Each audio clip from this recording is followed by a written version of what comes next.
Hey, folks, welcome to Phantoms and Monsters Radio. Now, there is a moment in certain encounters that never leaves a person.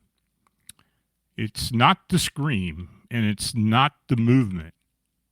It's not even the fear. It's the realization. A moment when the woods are the same as they were a second ago. The air is still. The light has not changed, and yet something deep inside you suddenly knows that you're not alone. Not because something moved, but because something has been there all along. Now, the witnesses in tonight's episode all describe that movement. They did not stumble into danger, and they did not walk into something unexpected. They realized slowly and horribly that they were already being watched. Now, this first case, the witness states, when I was a little boy, my family lived in a small 2-bedroom house. One night, my brother and I stood at the front window watching the rain fall. Lightning flashed across the sky and the thunder rolled in the distance, but somehow everything else felt unnaturally quiet. There was only one tree in our front yard. It was a horrible looking thing, dead, twisted. It never had leaves. That night, the wind whipped its black branches violently as if the tree itself were angry at the storm. We stood there in silence, listening to the rain tap against the glass, when suddenly a huge bolt of lightning lit up the entire yard. In the branches of that tree, staring directly at us, was something I had never seen before. In that instant, I knew 5 things all at once. It was solid. It was standing on 2 feet. It was standing on one specific branch. It knew we were there, and my brother was seeing it as well. But somehow we were not seeing the same thing. To me, the creature looked like a grotesque cartoon farmer. Its body was flattened and distorted. It wore what looked like a flannel shirt and overalls. A wide, unnatural grin splits its face from side to side. In its right hand, it held a metal pitchfork. But at the same time, I realized my brother was seeing something else. Years later, he told me that he saw a skeleton in that same spot. Thick bones, hollow eye sockets, standing in the same branches where I saw the farmer. The lightning flickered again, and then it went dark. When our eyes adjusted to the dim glow of the storm clouds, the branches were empty. Whatever had been there was gone. Neither of us screamed and neither of us cried. There was only the pounding in my ears as I slowly turned my head and looked at my brother. In his eyes, I could see that he had experienced the same shock. He did not have to speak. Years later, my father cut that tree down. We never told him why. Reports of entities appearing differently to multiple witnesses are not rare. Now, in folklore, paranormal research, and even modern UFO cases, witnesses standing side by side often describe completely different forms. This suggests not a simple hallucination, but something capable of being perceived in more than one way at the same time. Now, this next witness states, in June of 1995, I lived on a large property near Spokane, Washington. One afternoon, I was mowing the front lawn, which was scattered with old apple trees. Now, on my first pass, I felt something strange near one of the trees, a sensation I couldn't explain. Now, on the second pass, I felt it again. And on the third, it became undeniable. I was being watched. I kept looking around, scanning the lawn and the trees, but I could not see anything. By the fourth pass, I was frustrated and uneasy. When I reached the corner of the tree again, the feeling was stronger than ever. I looked up the branches. That's when I saw it. About 8 foot up in the tree was a small being with dark almond-shaped eyes and thin limbs. Its body was almost translucent. Its outline wavered and shifted like heat rising from pavement. At times, it was barely visible at all. It was just sitting there, watching me. Fear hit me so hard I nearly lost my balance. I left the lawn unfinished and went inside without telling anyone. I knew how it would sound. Then 3 nights later at around 12:30 in the morning, I was reading in bed when my whole body began tingling. It was an intense electric sensation that made me sit up.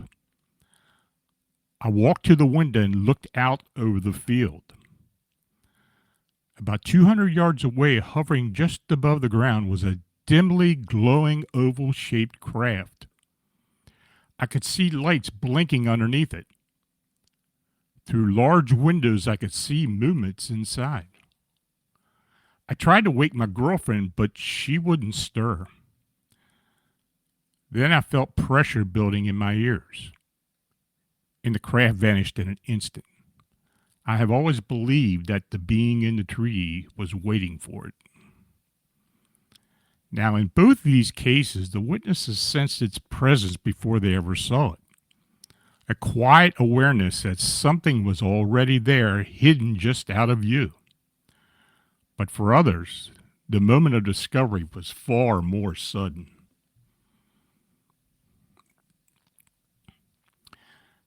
Next witness states, in the early 1990s, I lived in a small town in Tennessee called Antioch. One afternoon around 3 o'clock, I was outside with my dog when I felt something watching me. It was the same feeling, pressure, a presence. I looked towards the woods. At first, I could not see anything, but I could hear leaves rustling. Then I started looking higher toward the top of the trees. That's when I saw it. There was something crouched up there, sitting in the branches. It was the size of a man, but the branches should never have been able to hold or support its weight. Its outline was visible, but I could see through it, like a shimmering distortion in the air. It looked exactly like the cloaked creature from the Predator movies, even though I had not seen those films yet. Without thinking, I dropped the leash and ran toward it, yelling. It took off across the tops of the trees. It moved impossibly fast. Then it stopped about 50 yards away, turned, and looked at me. We stared at each other. Then it vanished into the woods. I never told anyone.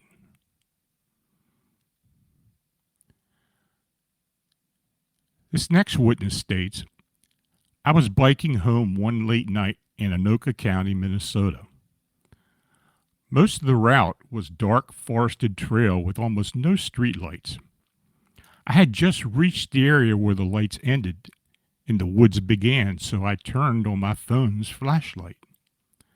A few seconds later, I tilted it upwards and froze. For just a brief moment, I saw a tall, thin, skinny, pale figure standing in front of me. It was upright like a man. Then it dropped on all fours and vanished into the woods. I pedaled as fast as I could. I could hear it running behind me, hidden in the trees, keeping pace. A low screech followed me through the darkness. Later, when I reached an open field, I smelled something strange, sweet, like fresh blueberry pancakes or waffles. There were no buildings nearby. It felt like something was trying to draw me off the trail. Now, before we talk about the following report, if you're enjoying tonight's presentation and want to hear more stories like this, please don't forget to hit the like button and subscribe to Phantoms and Monsters Radio. It really helps us reach more people who are searching for answers about the unexplained. And make sure to click the notification bell so that you won't miss any of our live shows. Now, this witness says, I live in a very rural part of northern New Jersey in Sussex County. Now, behind my property and to the left of my house is nothing but forest. There are a few narrow trails back there, but most of them are dense, untouched woods. Next door to us is a protected wilderness area where nothing can be built. Occasionally, I will take my young son out in his little wagon and have a small picnic in the clearing near the woods. We would sit a few feet from the tree line and just enjoy the quiet. One afternoon, he started doing what he always did, mimicking the sounds around us. He copied birds, squirrels, even the neighbor's dog. I turned my back for just a moment to get some fruit from our basket when I heard him say, "Mom, Mom." But he wasn't looking at me. He was staring up in a tree, pointing, not blinking. I turned and asked him what he saw, thinking it might be a bird. But then I noticed something else. There were no sounds, no birds, no insects, no wind. He began walking towards the woods, still pointing upward, still staring. The only movement I could see were leaves rustling in the branches. But that's when I saw it. In the tree was something that looked like heat rising off a pavement. A cloaked, crouched shape with one arm out and bent knees. It had the shape of a humanoid, but the posture reminded me of a praying mantis. I felt its gaze hit me like fire. Then I heard a clicking sound. The moment it In the moment it turned its attention from my son to me, my son suddenly snapped out of it and panicked. He mimicked the clicking sound it had made. I grabbed him and ran. Now, that was 6 months ago. Even now, when I lie in bed at night, I hear faint clicking sounds coming from the woods. I believe it's still there. Now, across dozens of cloaked humanoid encounters, witnesses describe clicking or ticking sounds that precede movement. Now, these sounds appear to be either a form of communication or a byproduct of whatever process allows the entity to remain visibly distorted. Now, the next witness states, one Saturday night near Ada, Oklahoma, my teenage daughter was bored. So I suggested we drive out of town and watch the sky. We parked near a hill and started looking for satellites. She suddenly asked me if they zigzag and move in circles. I said no. She was watching something moving erratically in the sky. I went to get my night vision goggles. While she lost interest, I scanned the tree line because I had done Bigfoot investigations, I know how to look for eye shine. But that's when I saw them. Eyes. I told her to look. She did, and immediately said she could see ears and that she was scared. At first, I thought Bigfoot. Then I saw them. Two tall, pointed ears like a German shepherd's, sticking up from the head of something standing in the trees about 30 yards away. I realized my infrared beam was shining directly into its face. Its eyes were squinted shut. When I lowered the beam, its eyes slowly opened. That moment froze me. I got back, terrified, and ran for the truck. The next witness says, my father grew up in rural Costa Rica, in a region filled with oil palm groves where you could go miles without seeing another house. One night, while delivering vegetables, he was stopped by a herd of goats blocking the road. Then he heard a voice behind him asking how much for lettuce. When he turned, he saw a man at least 10 feet tall. He was painfully thin, pale, and dressed in overalls, a flannel shirt, a bandana, and a straw hat. The hat shadowed his eyes. The man bought lettuce and walked away whistling. The goats followed him into the palm groves. Now, in Central American lore, beings known as El Dueño del Monte are said to appear as tall farmers who command animals and dwell in the palm forest. Their eyes are never seen.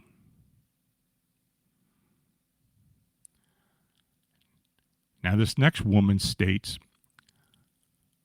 one night in November 11, 2013, I was standing on my balcony in Queensland, Australia, sometime between 2:30 and 3 in the morning.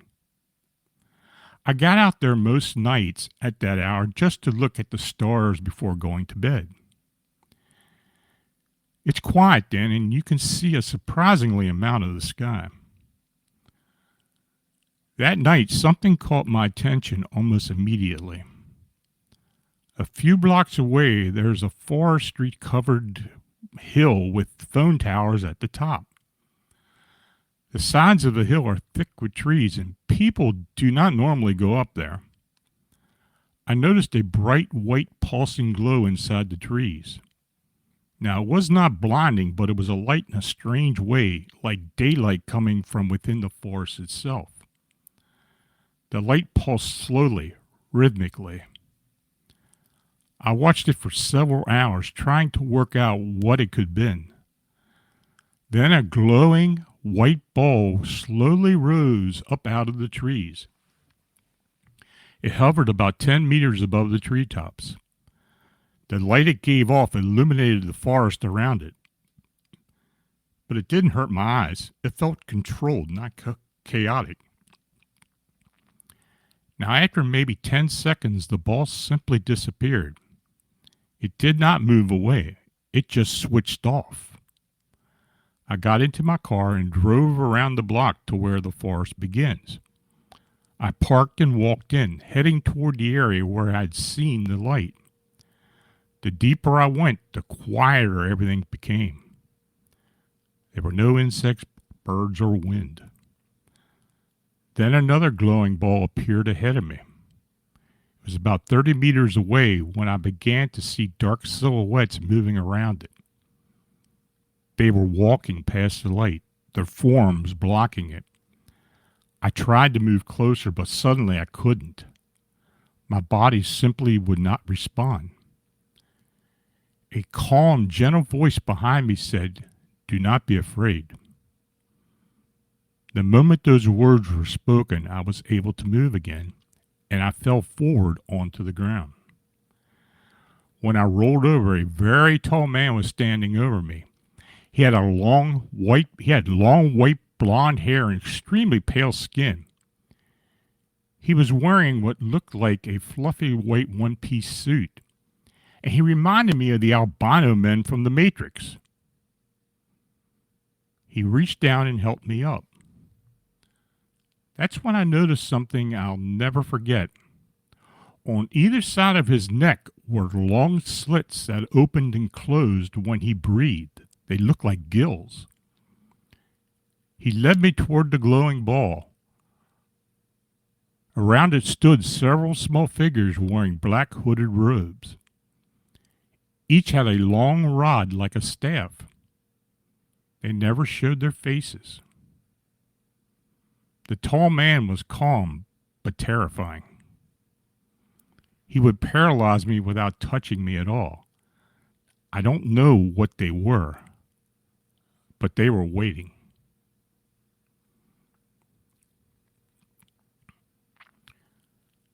This next witness states, as teenagers, my friend and I went camping in the Annapolis Valley in Nova Scotia. We decided to sleep in an abandoned camper deep in the woods. It had been sitting there so long that trees had grown up around it. We arrived after dark, lost and tired. Inside, rats scurried in the ceiling. The wind made the camper creak and groan. We were already on edge. At some point in the night, I woke up and saw a man's silhouette staring in through the window in the far end of the camper. He was standing perfectly still, watching us. I woke my friend, and for 10 minutes we stared at that figure. He never looked away. When we shone a flashlight on it, we realized it was a mirror. But the fear was real. And for those 10 minutes, we were absolutely convinced something was out there. Now, the reason these stories stay with people is not because of what was seen, it's because of how it felt. Being watched is one of the most primal fears we have. It's older than language, older than memory. And it's the instinct that tells prey when a predator has locked onto them. That instinct does not need proof. The witnesses you have just heard from did not stumble into danger. They became aware of it. Something stood just beyond the edge of vision, behind the trees, inside shadows, beneath branches. Sometimes it reaches itself or reveals itself. Sometimes it stays hidden. But the awareness was always the same. They were being observed. Now, whether these things are ultra-terrestrial, interdimensional, or something far older that shares this world with us, the behavior is consistent. They do not rush, and they do not chase. They wait. And sometimes when the woods goes silent and the air grows heavy, they let you know that you have finally noticed them. That moment when the realization sets in is what changes people forever. Because once you know something is watching, you can never look at the trees the same way again. Now, if you have experienced anything like this or had an unexplained encounter or sighting, you can send your report to Phantoms and Monsters. And as always, thank you for listening.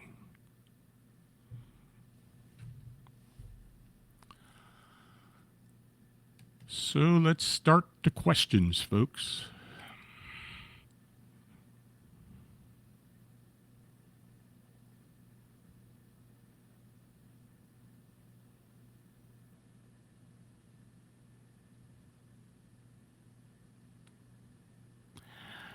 Surfing scientist sailor. I live in a city. Are those sightings only in rural settings? Well, tonight stories are, but I hear a lot of weird stuff in urban areas. I mean, look at some of the sightings of the Mothman or the winged humanoids in the Chicago area, especially the ones in the city itself. Uh, Many of those people saw these beings in trees that were watching them. That's how they noticed them. They had that strange feeling that they were being watched. So that sensation just doesn't happen in the woods or the wilderness. It happens in all different places.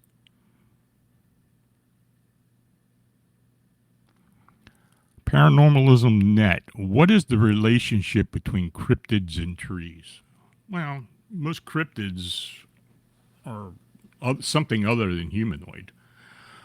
They're living out in an area, for the most part, that have a lot of trees, and that's what they use to hide in. So that's why a lot of them are seen in trees. But they're just something about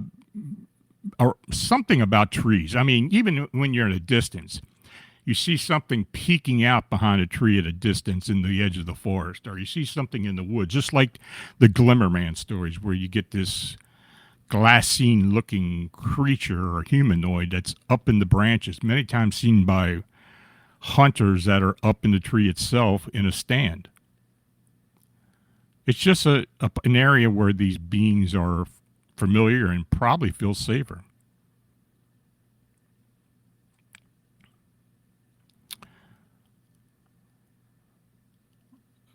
Bublitz 1254.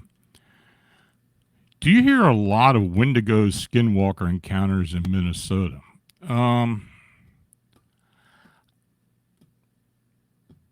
Not necessarily. I have heard a few. Uh, and I believe in the United States itself, probably most of the Wendigo sightings come from the upper Midwest, Minnesota, maybe the upper peninsula, Michigan, sometimes in Wisconsin. But yeah, I mean, the skinwalkers, of course, are mostly in the Southwest, so the skinwalkers probably wouldn't be something we hear a whole lot about in Minnesota. But occasionally, we get a few other odd-looking humanoid beings. But you know, I do get a lot of reports of Minnesota, but it's a lot of different things. And of course, we have winged humanoids sightings up there as well.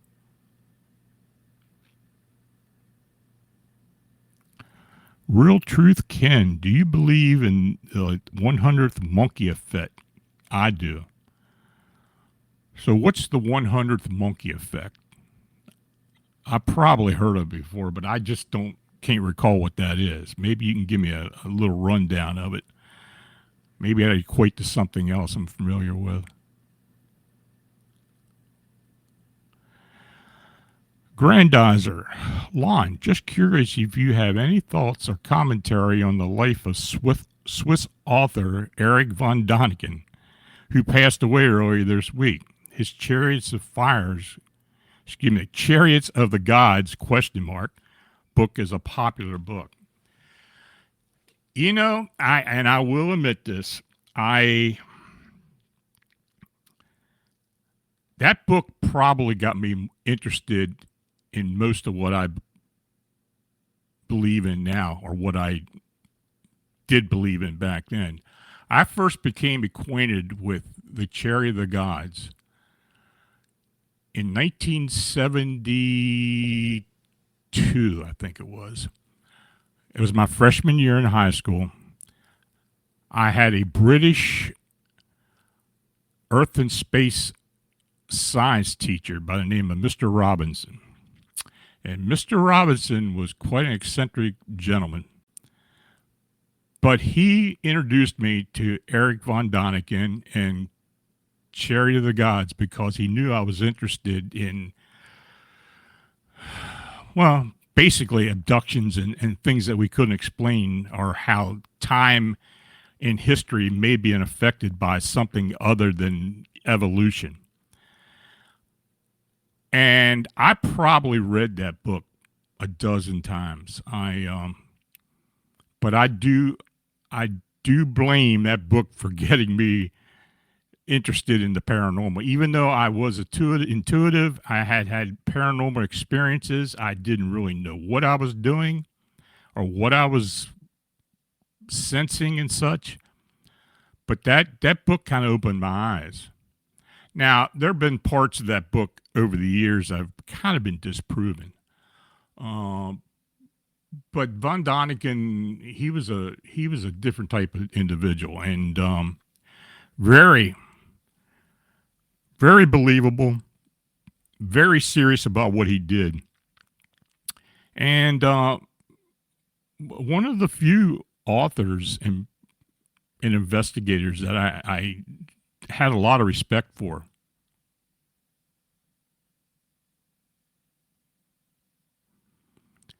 Dagnammit. Do you have any stories about people among us that do not age?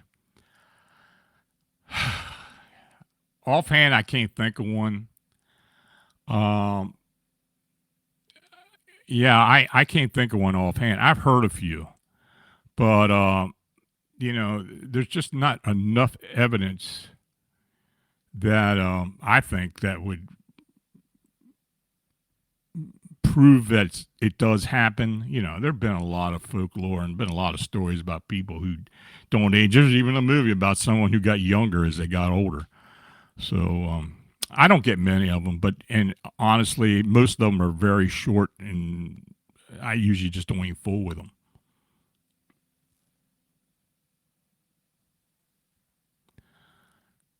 Karen Rastetter.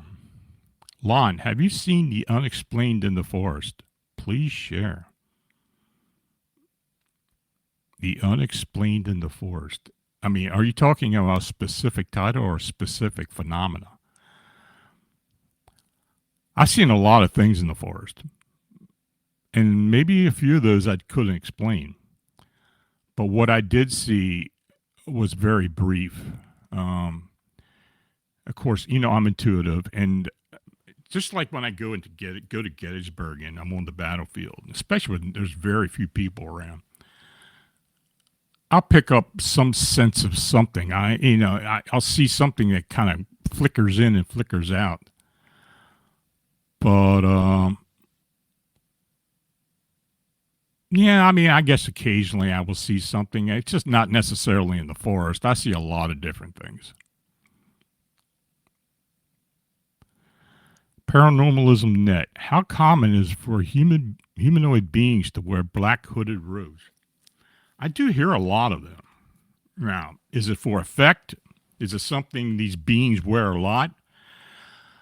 I have no idea, but I do get a fair amount of black robed beings, usually humanoid, and but there's no really rhyme or reason as to why they're wearing them.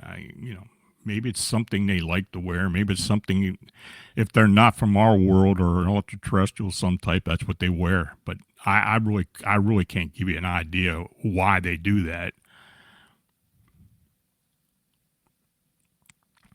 Sir Wolf, Lon, how regular are you getting Glimmerman reports? Are they ramping up? What do you think they are? Well, I think they're an ultra-terrestrial, first of all.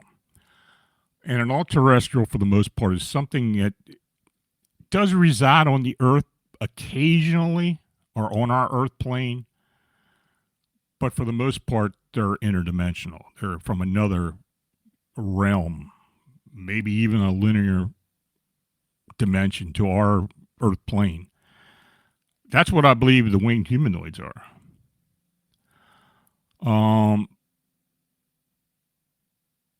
But they do seem to have the ability to move in and out without displacing any type of body mass or anything like that. I think they probably shapeshift to a degree to keep us from being fearful of them. They make themselves look more like us. But I think they are interdimensional beings, and I think there are more out there than what we realize. As far as you said the Glimmer Man, what do I think the Glimmer Man is? Same thing. I think it's an ultra-terrestrial being that we have no idea what it is at this point. Could it be an extraterrestrial? Sure. Could it be something we just don't really fathom at this point? Could it also be interdimensional? Sure. It could be really anything. I mean, and they do ramp up, and they kind of come in waves. I never had any reports of these things a decade ago.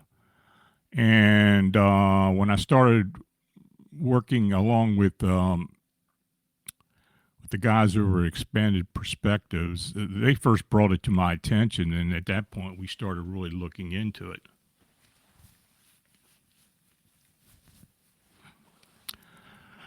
Ruptured Duck.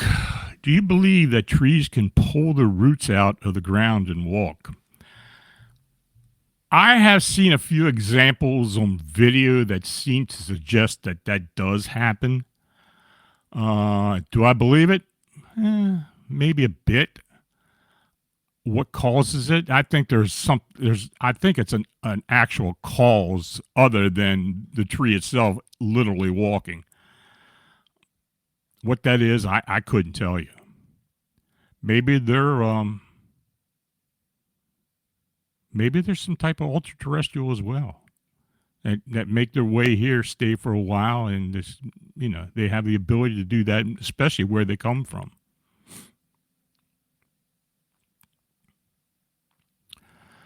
Dagnammit. In Provincia, Chile, a husband and wife observed a flying manta ray, Mothman, having leathery, segmented wings, and it was nesting in a church steeple. Its face resembled a dog-faced kangaroo. I have been reporting on these manta ray-shaped beings for a long time, not necessarily what we consider winged humanoids, but these beings come in different shapes and sizes. I've had probably about 20 to 25 reports over the years. I believe they're extraterrestrial beings. Many times they're translucent as well. I have had people tell me that they'll be out in the dark, and especially near water, and they'll look up in the sky with lots of stars, and they can literally see the stars through these beings. But they're shaped like manta rays. They undulate like a manta ray, but they're flying. They're not in the water.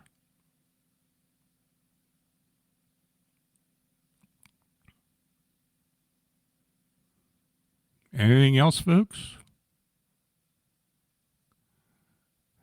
Sir Wolf, has there ever been any communication reports with the Glimmer Man? No.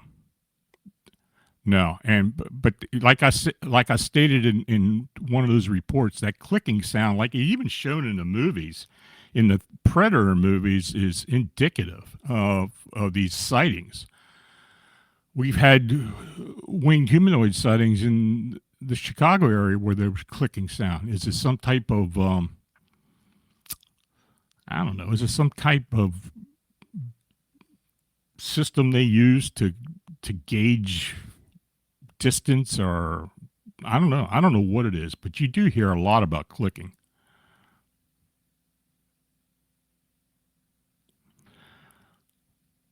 Boobly, Boobliots. What's your scariest encounter have you experienced?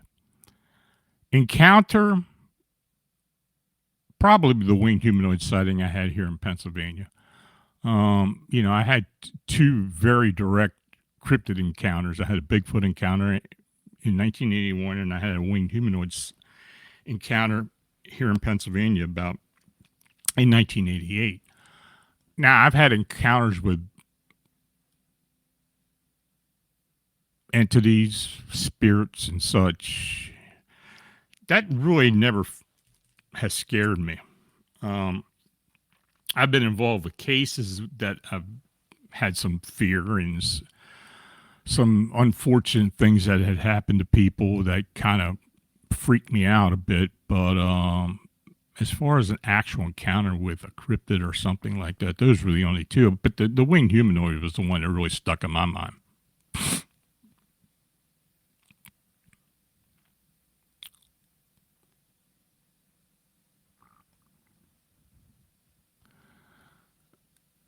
Grandizer question: do you have a lumberjack stories on the infamous hide behinds? I have had a few people who do work in the woods, not necessarily lumberjacks, who have seen hide behinds, but mostly what they describe is probably a Bigfoot or Sasquatch or something to that effect. They're usually hairy. They're usually somewhat thin, but I do occasionally get a hide behind report.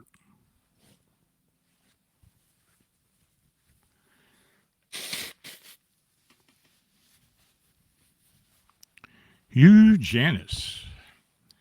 Have you ever heard of reports of a winged humanoid in southeast Kentucky in the Devil's Creek region of the Daniel Boone National Forest?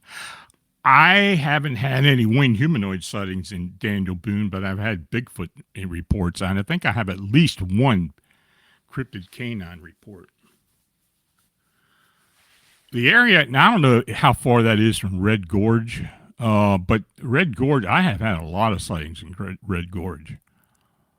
So take that for what it's worth.